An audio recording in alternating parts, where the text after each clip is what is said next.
takes like 2 minutes to start getting fueled up.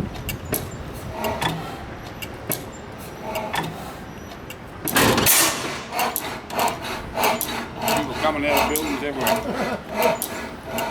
So, top rolling. Who cares? What's that? Private property. So that's pretty much it. We've got a fuel pump here. A water pump.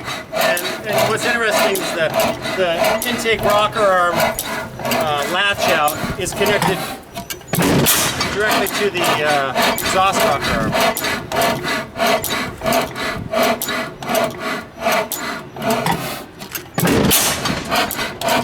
So when was this built? 1908. October 1908 is when it left the factory.